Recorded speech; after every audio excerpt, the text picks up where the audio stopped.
what's going on, guys? Mike from the Retrollectors in his basement doing another pickups video. It's been too far in between to find anything, and you know, the fall and the winter has been kind of slow. Don't get many chances to go to any flea markets and garage sales and stuff like that. So I'm basically going to a lot of retail stores or a lot of thrift stores. And you know, like I said before, if I found something great and a great price, I would pick it up. And you know what? I found a few things over the past couple weeks that you know, I had no worries of picking them up. I had no issues of buying them because I found that they were a great deal and a great price anyways. So without further ado, I'll start off with what I picked up at a local Value Village. I went to a Value Village, donated a bunch of stuff, a lot of my kids' old clothing, and I found, when I was walking through the store, I found two things, or one thing actually was in a bag, that I couldn't pass up. This is before I actually donated all the stuff, and I got a full 30% card, so I didn't use the 30% on this. I got two NES controllers for $5.99. One I've already cleaned up, the other one I'm going to clean up, and I'm going to do a cleanup video on that NES controller. Pass them up. You can't go wrong with with NES controllers. They're a great price, and they were, you know, you need more controllers for your systems because they're bound to crap out or, you know, break or whatever. These things are almost 30 years old, so they're bound to go down. So $5.99 for that was a great pickup. I went to a Goodwill with a buddy of mine on my lunch break, my buddy Joey. We always go on to Goodwill on our lunch, and we always tend to go on Tuesdays because Tuesdays used to be half price day on all media. But as of late, they changed the color of the week, which is a pain in the ass because you may have to put away something or pass up something because you don't want to spend you know, the $5 or the $6 on it because it's only valued at that, or you just don't want to spend the $5 right now. $2 would be a greater price. So he picked me up Crash Team Racing. It's complete, and the disc is in great shape. I have adding it to my small PS1 collection, but once he got it for me, I was very grateful. So thanks a lot, Joey.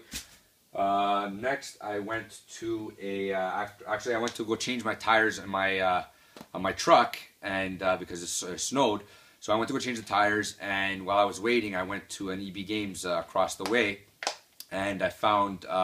That week they were doing, you buy 2 games of they're $8.99, so each game would be $8.99. It would be $10 or $15. If you bought 2 games of $14.99, it would be $20, and if you bought something $19, 2 games, it would be $30. So I bought these for $14.99 each, and I got them for $20, so because EB was doing that deal. So I got Legend of Zelda. Twilight Princess for the Wii, and Monster Hunter Tri for the Wii, both complete and in great shape actually. I tested them out; they worked fantastic, so I can't go wrong with that.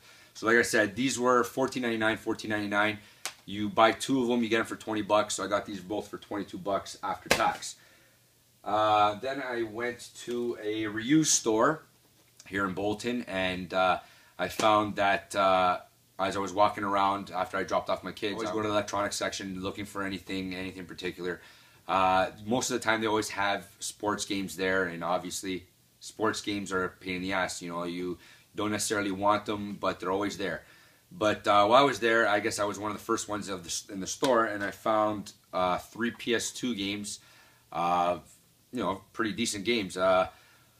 Resident Evil 4 Black Label complete. Resident Evil Code Veronica complete, and Resident Evil Outbreak complete. I paid $10 for the 3. I'm not sure if I'm going to keep these or try to trade them up and see if I can get some Dreamcast stuff out of it. But yeah, like I said, they're all complete Black Label. So if I don't trade them up, they're going to my collection. I love the Black Labels. I know that, you know, some people don't care about them, but that crazy taxi orange is still driving me nuts. So Black Labels for me are better than greatest hits, so I like that. And I went to a Value Village again, this time with the 30% card, and I came across an N64 with 2 controllers, no expansion pack, all the wires for $14.99. I don't know if you guys can see that, $14.99. I grabbed it right away as soon as she put them down. I picked it up. The controllers are in great shape. They all bounce back. The blue and a gray controller. System, can't go wrong with systems. You can't go wrong with controllers. Controllers are always a necessity. And an extra system, you know what, they're always great to have just in case your main one craps out. So this I might be keeping. If not, it's going to be going on Kijiji. So I'm on the fence with that too. And last but not least, while I was at the Valley Village again, I picked up, I was walking out, I was going to cash out, I came across 5 Atari 2600 games, and you don't find very much 2600 games in the wild unless you're at a retail store. So I was like I said, I was on my way out, and I came across these 5. These are all minus 30%, so the price I'll show you. A Vanguard, $199 minus 30%. Chopper Command, $199 minus 30%.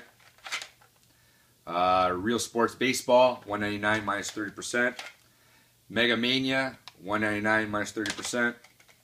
And Ice Hockey, $199 minus 30%.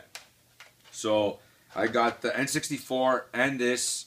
The N64 was listed at $14.99, and I got these for $20. So I got a really good deal on them. I think it was $19 on it. I went to go clean these up and tested them out on my Atari 2600 Junior, and I found out my Atari's crapped out. So like I said, it's always good to have an extra system kicking around just in case something like that happens. I'm going to be probably getting an extra system for every system I have already. I have 13 systems, 13 consoles, so I'm probably have to get an extra one for each one. I had an issue with my Dreamcast a while back, and I bought it at, not a pawn shop, at Waterloo Show, and it wasn't working. I had to go and buy another one, which was a pain in the ass. So it looks like now I either have to get that 2600 looked at or buy another one. And I'm kind of hoping that I can get it fixed before I have to buy another one, because I really don't want to spend the $50 on a new one. But if that was what it costs to fix it, then I'll pick my battle, right? So you can't go wrong with 2 systems. So if you have a system, try to keep a second one just in case, because you can't go wrong. Just like controllers, they tend to break. All these things break down. Games, you know what, they last a lot longer than systems, because there's a lot more moving parts in the system and a lot more transistors and chips in there that could break or heat up or melt or whatever. These things gone, 30 plus years. This thing's been alive and kicking. So I wanted to test them out. Unfortunately, they don't work. Well, my system doesn't work to test them out, but yeah, I couldn't be happy with what I found. I wasn't looking for anything in particular. I just wanted to, at least pick up something that was a good price, and I did. So I'm happy with what I got. Again, thanks a lot, guys. Please like and subscribe. Comment down below. Let me know what you guys think. What you guys found over this, this winter break. That everybody's, trying to find stuff, find deals. Tell me what you guys found. What was your best find? Let me know. And again, thanks again.